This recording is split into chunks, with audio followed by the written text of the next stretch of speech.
amados.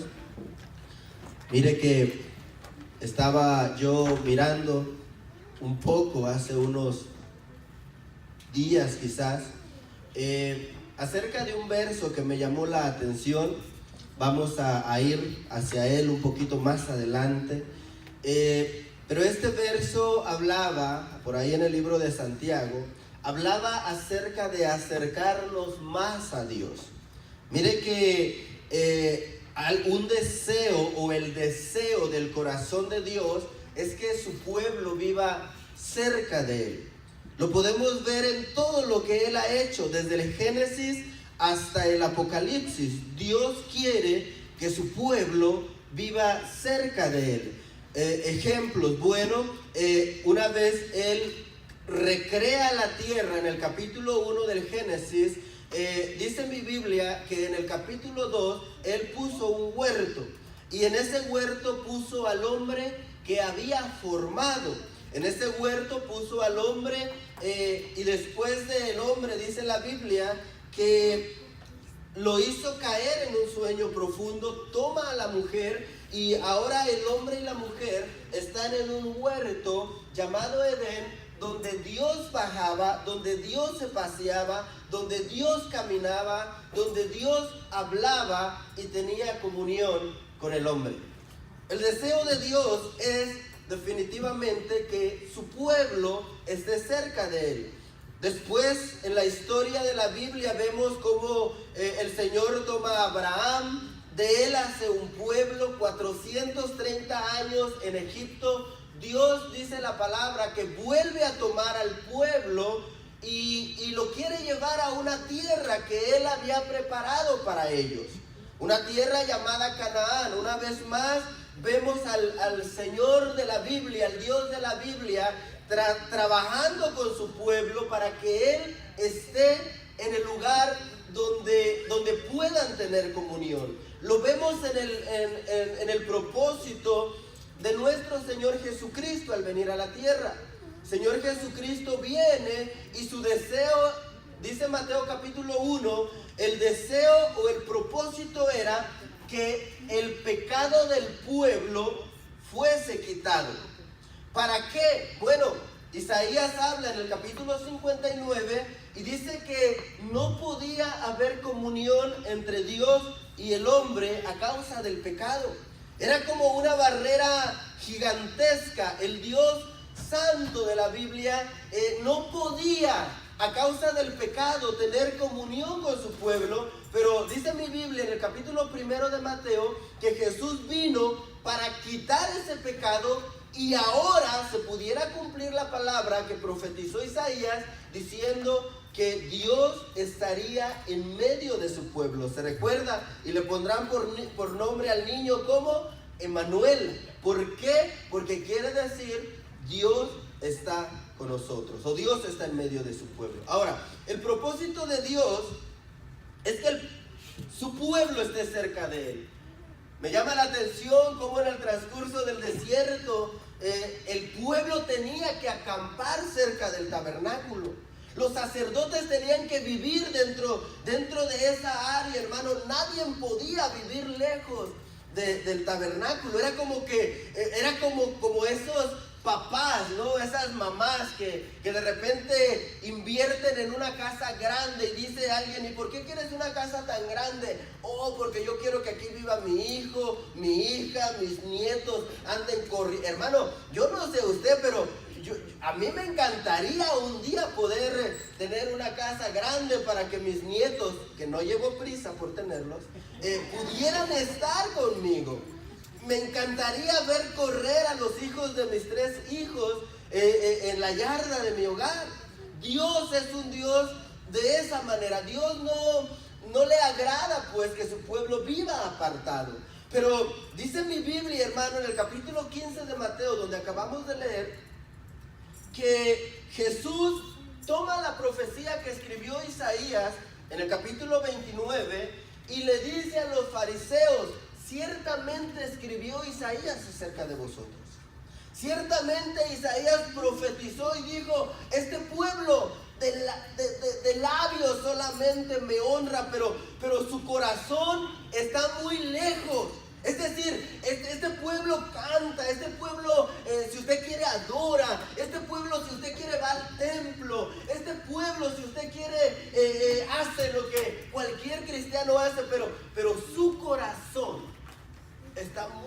lejos de agradar a Dios. Ayer mirábamos en la escuela ministerial el tema de las ofrendas en el libro de Levítico, y mirábamos cómo las ofrendas representaban, hablando de ofrendas, no quiero recalcar esto, hermano, no es solamente hablar de dinero. Hablar de ofrendas es de hablar de lo que tú le das al Señor con todo tu corazón, y no siempre le das dinero. No todas las ofrendas son dinero. Entonces mirábamos que había 5 ofrendas, 2 de ellas obligatorias y 3 de ellas voluntarias. Pero las 5 tenían un propósito: acercarse a Dios. Acercarse a Dios de tal manera que no hubiese nada que pudiera interferir en esa relación. Pero algo está pasando en Mateo capítulo 15. Jesús está caminando en las calles de Jerusalén y nota que el pueblo por el cual Él vino a dar su vida, su corazón está muy lejos. Es decir, como que tienen una relación fake. You know, fake. Como que tienen una relación falsa. Como que tienen una relación ficticia, de engañitos, pues. Oh, yo quiero servir, yo quiero adorar. Pero de alguna manera no quieres no quieres dar ese paso para meterte de lleno al Señor. Y Isaías profetizó, y Jesús viene y dice, este pueblo, con razón Isaías lo escribió. Porque este pueblo de labios quiere. Decían allá en mi país, Padre, perdóname. Decían allá en mi país, de lengua me como 20 tacos. Este pueblo solo de labios dice, pero en su corazón no propone nada. Y me llamó eso la atención, hermano, porque fíjese que hoy en nuestros días Dios está en los labios de mucha gente. Hoy vamos a evangelizar y todo mundo conoce de Dios. Dios está en los labios de muchos, pero está en el corazón de muy pocos. Esta es una verdad muy terrible, iglesia. Esta es una verdad que lastima el corazón, porque todo mundo habla de Dios. Todo mundo dice que conoce a Dios en diferentes religiones, en diferentes maneras. Todo mundo dice, oh, yo creo en Dios, oh, yo tengo a Dios, oh, yo voy a la iglesia. Pero el propósito de Dios no es que solo de labios lo tengamos, sino que lo tengamos en el corazón. Dios en los labios de mucha gente, pero en el corazón de muy pocos. Y la iglesia de Cristo, diga conmigo, yo soy la iglesia de Cristo. La iglesia de Cristo tiene que tener a Dios en su corazón, no en los labios. Hermano, que Cristo esté en nuestros labios es el resultado de que esté en nuestro corazón. Pero cuando Cristo esté en nuestro corazón, nuestra vida cambia drásticamente, rotundamente. A mí no me gusta decir cambia 360 grados, porque 360 grados es como decir esto: quedo en el mismo lugar. Tu vida cambia no para quedar en el mismo lugar. Tu vida cambia de una manera diferente, hermosa en Dios. Ahora, si usted va a su Biblia, por favor, ahí en Santiago capítulo 4, quiero entrar al tema. Santiago capítulo 4, verso 8, para los que escriben, hermano, el tema se titula Acerquémonos más a Dios. Ahí en Santiago capítulo 4, verso 8, ¿lo tiene? Amén. Gloria a Dios. Dice la palabra del Señor de esta manera: acercaos a Dios. ¿Está conmigo? Acercaos a Dios y Él no se va a acercar. ¿Cómo? Ok. Acercaos a Dios y Él se acercará a vosotros. Pero, iglesia, le voy a hacer una pregunta. ¿Por qué no dice Dios se acerca a ti para que tú te acerques a Él?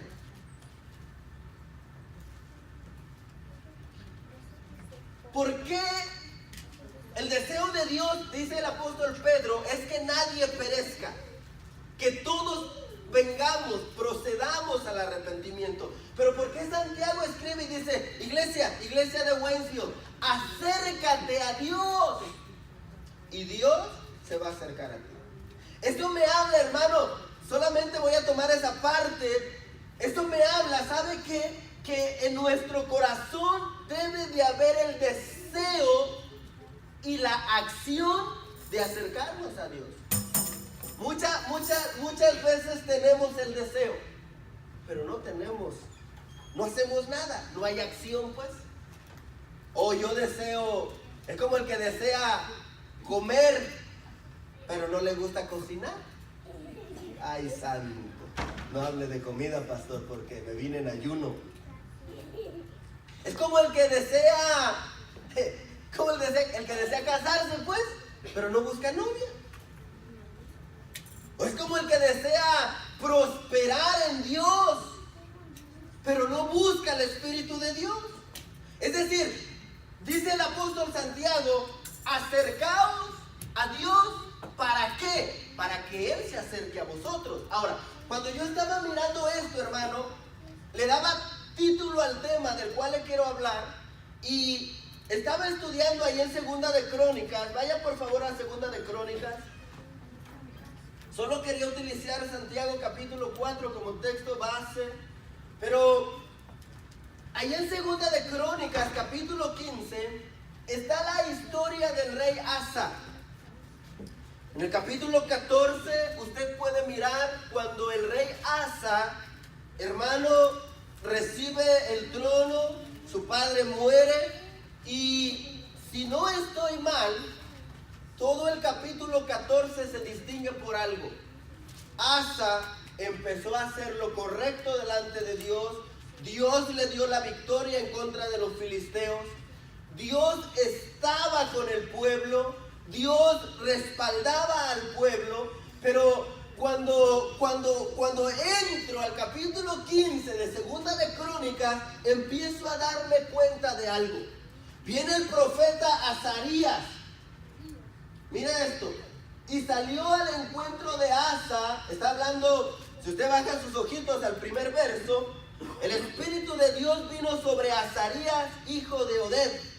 Y salió al encuentro de Asa y le dijo, oídme Asa y todo Judá y Benjamín.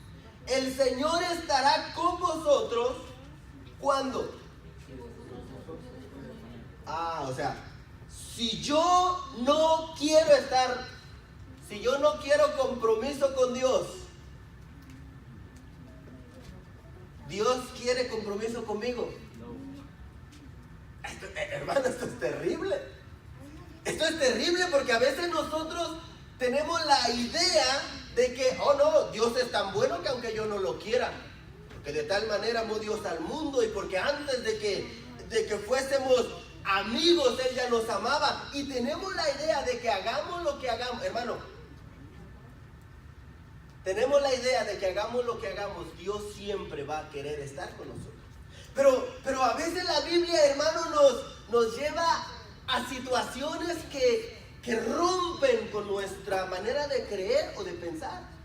Dios está con nosotros si nosotros estamos con Él. Es como en el matrimonio, hermano. Pastor, usted siempre con el matrimonio, perdóneme, pero es como en el matrimonio. Nadie se casa para vivir alejado de su esposa. Yo me comprometo y ella se compromete. He casado ¿como cuántos habré casado ya? ¿Unos 6? 7 quizás, no sé. Y siempre la pregunta que es, ¿juras delante de Dios y delante de estos testigos? Bla, bla, bla, bla, bla, bla, bla, bla, bla. Y se compromete y dice, sí, acepto. Y luego voy con el otro o con la otra. Y usted, amada hermana, sierva, ¿usted también se compromete? Sí, también me comprometo. ¿Qué hay ahí? Un compromiso mutuo. Entonces, como hay un compromiso mutuo, puede haber una relación, puede haber un matrimonio. Pero si no, imagínense que la dama dice, no, todo eso tengo que hacer. No, yo así no me caso. O que el varón, ¿verdad? Y tengo que mantenerla. No, así no, pastor, no, ¿cómo creen? Estamos en el siglo XXI, 50-50, que trabaje. Amén, dicen algunos. Santo, déjeme decirle algo, que la palabra del Señor dice, acercaos a Dios y Él se acercará a vosotros. Déjeme decirle que ahí dice, el Señor estará con vosotros siempre y cuando ustedes estén con el Señor. Hermano, esto nos va a ayudar, déjeme decirle, nos va a ayudar a entender ciertas situaciones que vienen a nuestra vida. Sin compromiso nuestro hacia Dios,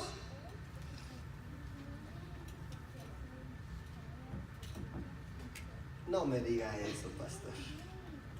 Sin compromiso nuestro hacia Dios, no hay compromiso de Dios hacia nosotros. ¿De dónde sacó eso, pastor? De Santiago capítulo 4 y de Segunda de Crónicas capítulo 15. Y de otros textos por ahí. Esto me llama la atención, hermano, porque en el capítulo 14, el pueblo de Benjamín y de Judá, Asa como rey, viene de victoria en victoria. Pero iniciando el capítulo 15, le aparece el profeta Azarías a Asa y le dice, mira, Asa, te voy a decir algo. Ten cuidado y te apartes del Dios al cual sirves. Ten cuidado y te quieras alejar de Dios, porque si tú te alejas de tu Dios, Dios se va a alejar de ti.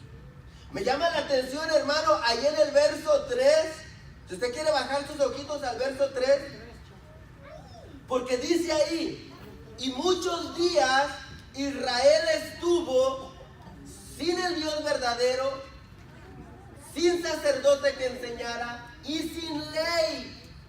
Dice el verso 4, pero en su angustia se volvieron al Señor, Dios de Israel, le buscaron y Él se dejó encontrar de ellos. Esto, hermano, me llamó mucho la atención, porque le digo que en el 14 el pueblo está ganando, Dios estaba con ellos. Pero de repente viene el profeta Azarías y le dice, Asa, te voy a decir algo. No te apartes de tu Dios, porque si tú te apartas de tu Dios, vas a empezar a tener situaciones difíciles. Ahí en el verso 3 dice, y muchos días Israel estuvo sin el Dios verdadero. Quiere decir que hubo un periodo donde el pueblo, hermano, el pueblo que estaba acostumbrado a la victoria, el pueblo que estaba acostumbrado a recibir de Dios, hubo un tiempo donde el pueblo se apartó de Dios. Dice ahí, y por muchos días Israel estuvo sin el Dios verdadero y estuvo sin sacerdote que le enseñara y estuvo sin ley. Hermano, esto es terrible. ¿Cómo vivía el pueblo de Dios en ese tiempo? En ese periodo. Porque la ley nos ayuda ¿a qué? A vivir en libertad. Usted siga la ley y usted va a ser libre. Pero usted rompa la ley y lo va a agarrar el sheriff y se lo va a llevar a la corte y lo va a meter en unas cajitas esas que miden como 1.80, maybe más, y lo va a guardar ahí por un tiempo. Guarde la ley y va a ser libre. Pero ese pueblo no tenía ley. ¿Qué quiere decir eso? Que hacían lo que querían. Hacían lo que querían. Ese pastor ya va a empezar. A mí no me gusta obedecer. Bueno, una de las características del cristiano es la obediencia, nos enseñaba la hermana Lucero el martes, y esa no es una opción. Ser obediente para nosotros no es una opción, iglesia, es un estilo de vida. Es decir, nosotros no obedecemos cuando la palabra está buena, sí le voy a obedecer al pastor, porque eso como que me llegó. Pero después, eso como que no, eso, ese pastor no. una de las características del pueblo de Dios es la obediencia. Ahora, el pueblo no tenía ley. Estaba como en el libro de los jueces.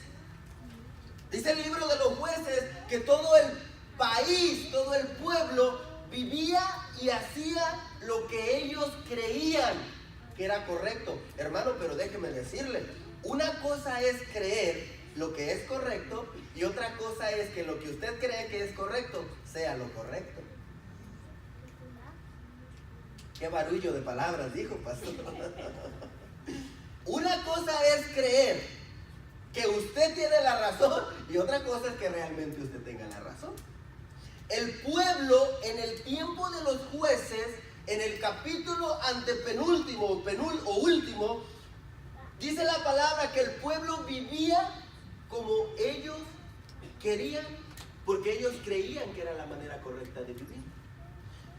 Cuando no hay ley que rige nuestra manera de vivir, y no estoy hablando, hermano, de que tenemos que volver al sacerdocio de Moisés y que tenemos, de Aarón y que tenemos que volver a la ley. No estoy hablando de eso, porque la palabra del Señor nos habla que Cristo cumplió la ley por nosotros. No la quitó para nosotros, sino que la cumplió para nosotros. No sé si me doy a entender. No la quitó porque la ley, dice Pablo, es buena, es justa, es santa, si se usa adecuadamente. Pero como nosotros no la podíamos cumplir, Él la cumplió para que nosotros pudiéramos ser justificados delante del Padre. Ahora, este pueblo, hermano, no tenía ley. Y una de las razones por las cuales no tenía ley era porque no había sacerdote que la enseñara. Diga conmigo, sacerdote. No había sacerdote que les enseñara lo que podían y lo que no podían, la manera correcta de. Y como no había sacerdote, pues ellos hacían lo que querían. Y como no seguían la ley, como no vivían de acuerdo a lo que Dios quería, Dios simple y sencillamente no estaba con ellos. Dice, hermano, esto es terrible porque nosotros podemos congregarnos, venir, cantar, danzar, alabar, gritar, si usted quiere, pero si no estamos siendo enseñados y estamos haciendo lo que la palabra del Señor nos pide que hagamos, podemos hacer circo, maroma y teatro, pero Dios no va a estar con nosotros. Dios no va a estar con nosotros. ¿Por qué? Porque simple y sencillamente no estamos siguiendo su manera o su deseo. Vuelvo a lo que les decía ayer a los muchachos. Las ofrendas nos marcan la manera como Dios quiere que se hagan las cosas. Y se tenía que hacer como Dios quería, no como el pueblo quería. Ahora, déjenme y avanzo, porque el verso 4, esta es la situación del pueblo. El verso 4 dice, pero en su angustia se volvieron al Señor, Dios de Israel, y le buscaron. Y mire qué lindo el Señor, se dejó encontrar. Dios, hermano, Dios no es un Dios que se aparta para que ya jamás lo encuentres.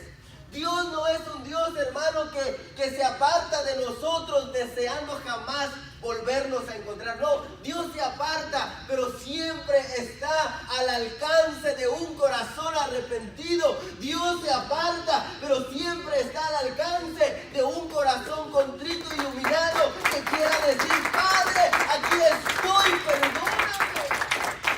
Dios es un Dios que desea que su pueblo esté cerca.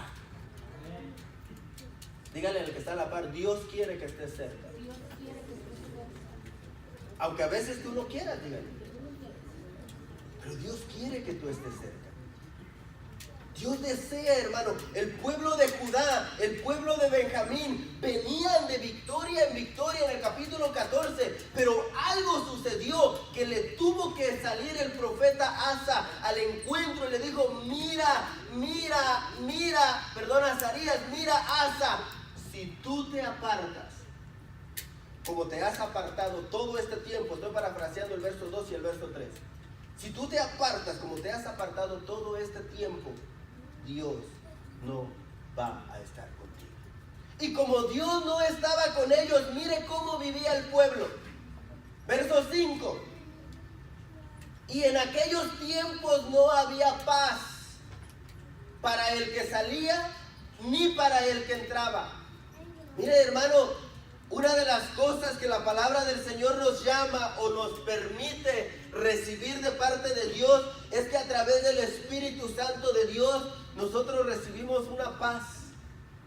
Dice la Biblia que sobrepasa todo entendimiento. Hermano, usted puede estar pasando la situación más terrible. Usted puede estar, hermano, pasando la situación más difícil, pero viene a la iglesia, se goza, alaba y de repente yo empiezo a ver gente, porque, hermano, en mi tiempo de líder con mi pastor me tocaba mirar situaciones difíciles. Gente que pasaba situaciones, hermano, había una hermana que estaba diagnosticada con cáncer, usted la conoce, ella estaba, Dios mío, estaba mal, hermana, estaba mal, flaquita, pelo ya no tenía. Y yo la miraba llegar a la escuela de liderazgo con su nuera y con su hijo. Y yo miraba que la sostenían a la hermana y se sentaba. Y ella sonreía. Y yo decía, Padre amado, ¿cómo esta mujer puede sonreír estando en esa situación? Y he mirado a otros hermanos que en medio de un proceso difícil, en un proceso duro, en la iglesia se gozan, alaban. Y uno le dice, varón, ¿cómo está usted? Bien, hermano Eliseo. ¿Y cómo va la situación? Va mal, pero Dios está con nosotros. El Espíritu de Dios hace que tú tengas una paz que sobrepasa todo entendimiento. La gente no va a entender por qué sonríes. ¿Por qué sonríes si no tiene trabajo? ¿Y por qué sonríes si medio mundo le dice, fuchi, no quiero estar contigo porque eres cristiano? ¿Y por qué está tan así? Es que tiene el Espíritu de Dios, es que la paz de Cristo está en él y esa paz le provoca. Pero el pueblo que se apartó de Dios en 2 de Crónicas 15 no tenía paz. Ese pueblo no tenía paz. Nadie tenía paz. Dice ahí, en aquellos tiempos no había paz para el que salía ni para el que entraba. Hermano, ¿cómo será vivir sin paz en el corazón? Todo te preocupa. Ay, Dios mío, ya mañana es. ¿A cuánto estamos hoy? Ay, Padre amado, en 4 días se tiene que pagar la renta, el mortgage, $1,000, pastor. El carro, los hijos, Señor. Ay, Dios mío, ¿cómo será vivir sin paz? Yo he enseñado esto, amado hermano, y les he dicho a la iglesia o a las iglesias donde el Señor me permite, el sentido del Shabbat, el sentido del sábado, no es descansar un día. El sentido del sábado es descansar en Dios. El sentido del sábado no es, y digo esto por la palabra, el sentido del sábado no es, trabajen 6 días y un día ni se peine. No, ese no es el sentido. El sentido es porque el Señor le dijo al pueblo de Israel antes de que entraran a Canaán, yo los he querido introducir en mi Shabbat. Yo los he querido introducir en mi descanso. ¿Para qué? Para que ustedes no tengan de qué preocuparse, pero no han querido. Entonces, yo miro a un pueblo de Dios que venía bien en el capítulo 14, venía de conquista, venció a los filisteos porque Dios estaba con ellos, pero en el verso 3 en adelante veo a un pueblo como que se apartó de Dios y mire cómo vivían. Ya no había paz. Déjame decirte algo, amado hermano, hermana, para que la paz esté en tu casa, en tu matrimonio, en tu vida una vez más. Cristo tiene que estar en tu matrimonio. Cristo tiene que estar en tu vida. No podemos tener paz si Dios no está con nosotros. Podemos tener la paz que el mundo da, pero la paz que el mundo da, hermano, es una paz relacionada con lo que tienes. Tienes $100,000 en el banco y estás en paz. Tienes 3 carros, estás en paz. Tienes una familia estable, estás en paz. Esa es la paz que da el mundo, relacionada con lo que tú tienes. Pero la paz que da Dios es una paz que aunque no tuvieses nada, aunque mi padre y mi madre me dejaran, aún con todo y esto, me recogerá el Señor, dice la palabra. Es una paz diferente. Pero este pueblo no tenía paz. ¿Por qué? Porque Dios se había apartado de ellos. Y no solo no tenía paz, mire, estaban en muchas tribulaciones. Hermano, dice mi Biblia que es necesario que a través de muchas tribulaciones nosotros, los que hemos sido llamados a salvación, heredemos el reino de los cielos. Pero no es el deseo de Dios que la iglesia viva todo el tiempo en tribulación. Las tribulaciones te maduran. Las tribulaciones te hacen crecer, las tribulaciones te hacen tener más fe, las tribulaciones te hacen creer más en Dios. Pero, dice la Biblia, no para siempre se trilla el trigo. Dice la palabra del Señor ahí que el pueblo que no tenía al Señor vivía en muchas tribulaciones. Era un pueblo que no tenía paz. Era un pueblo que vivía en tribulación, pero dice también ahí que la nación era destruida. Hermano, cuando Cristo no está en nuestra casa, en nuestra vida, el diablo va a venir a destruir. Hermano, de repente empezamos a ver pueblo de Dios, como el capítulo 15 de Segunda de Crónicas, que está siendo destruido en su cuerpo. Está siendo destruida su familia. ¿Cómo es eso, pastor, de que está siendo destruido en su cuerpo? Bueno, viene el enemigo y empieza a destruir tu cuerpo a través de enfermedades. ¿Es esto bíblico, pastor? Bueno, el Señor Jesucristo le dijo a la mujer encorvada que aquella mujer que estaba todo el tiempo así, la liberó de un demonio. Y cuando se empezaron a preguntar los fariseos y quienes estaban con él, él les dijo, ella también es hija de Abraham. Una hija de Abraham, una hija de Dios, atormentada con una enfermedad. Hermano, hoy en nuestros días hay mucha iglesia de Cristo atormentada en enfermedades. ¿Por qué?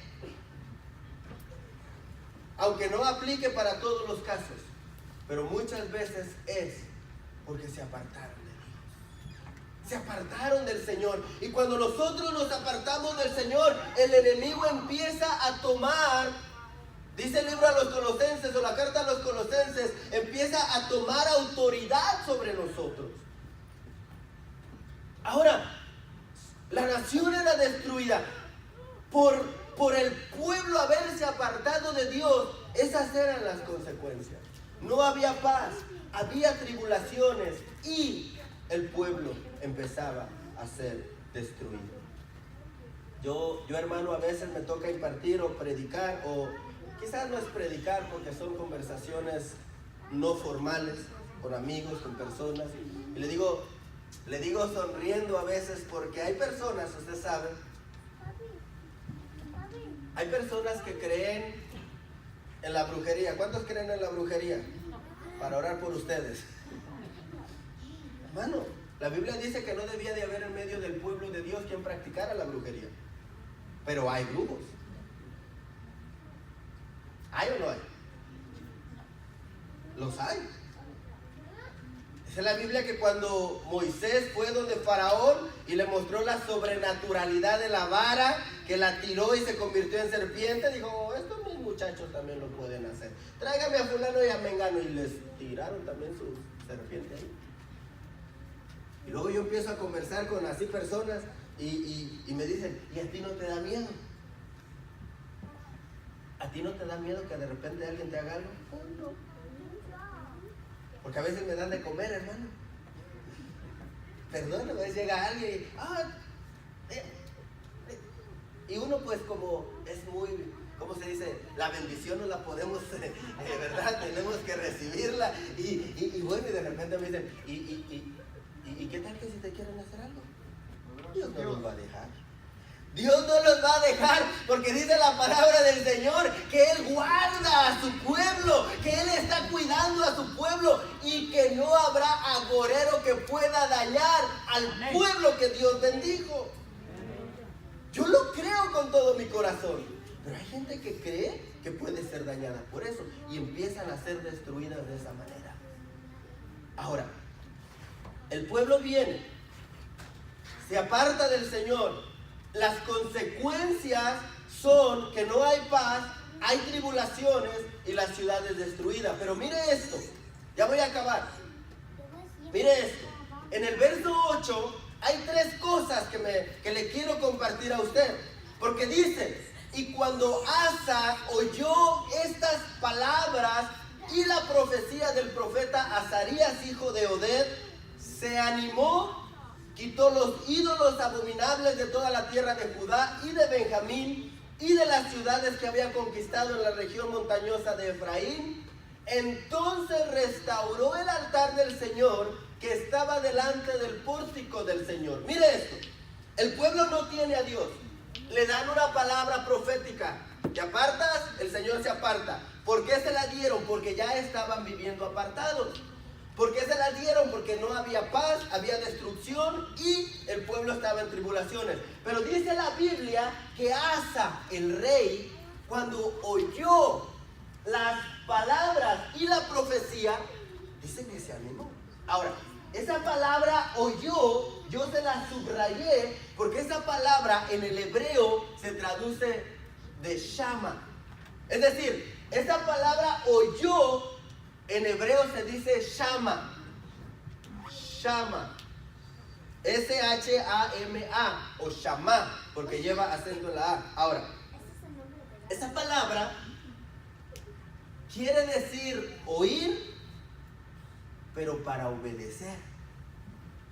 Esa palabra, hermano, no quiere decir escuchar, sino que quiere decir oír con un propósito. Llevar a cabo lo que se le dice.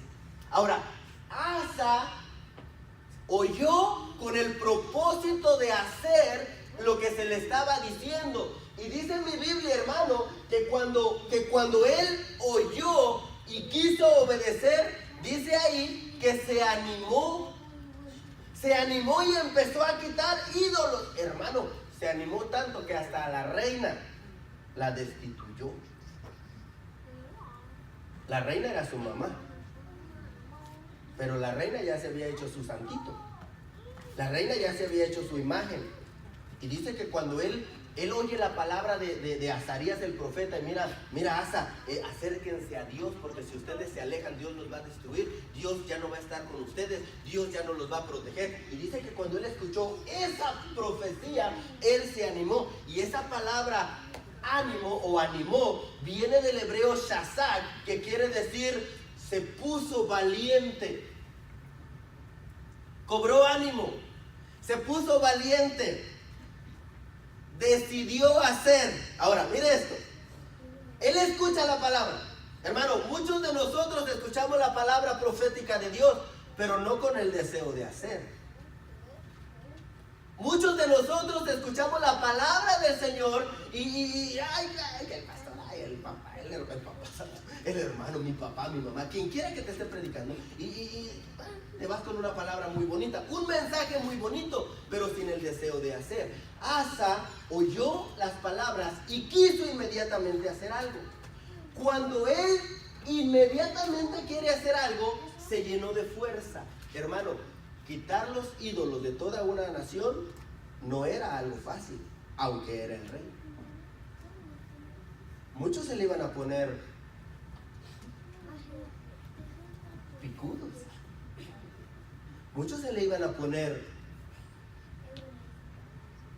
no sé cómo decirlo, hermano, al brinco. ¿Qué es al brinco? Se iban a enojar, se iban a poner en contra. Hermano, Cuando Asa recibe la palabra y él dice, si el Señor mandó a decir que no nos alejemos, que nos volvamos, y el Señor mandó a decir que tomemos ánimo porque hay recompensa en su obra, y yo tengo que hacer algo. La palabra primero la decidió hacer Asa, pero para que lo trasladara a toda la nación no era cosa fácil. Yo soy pastor por gracia y por misericordia, y porque no sé qué pensó el Señor, ¿verdad? Pero me puso como pastor. A mí me gusta mucho enseñar, probablemente por eso. Pero cuando el Señor, en ocasiones tenemos que tomar decisiones congregacionales que no a todos les gusta. Y uno se va bien preocupado a la casa, hermano. Y ni dormir puede uno. Ay, Señor, y si el hermano diácono se enojó, Padre. Y si la hermana diácona se enojó, diaconisa, se enojó, Señor. Y si a mi esposa, Señor, y si al grupo de la alabanza, Señor. Tomar decisiones por el pueblo no es fácil. A ver, que yo les diga a ustedes, a partir de mañana todos los días los quiero aquí en la iglesia. Ese pastor está loco, van a decir. Tengo que trabajar. Pues Asa quería hacer algo por el pueblo y tomó una decisión que requería valor. Déjame decirte algo, iglesia.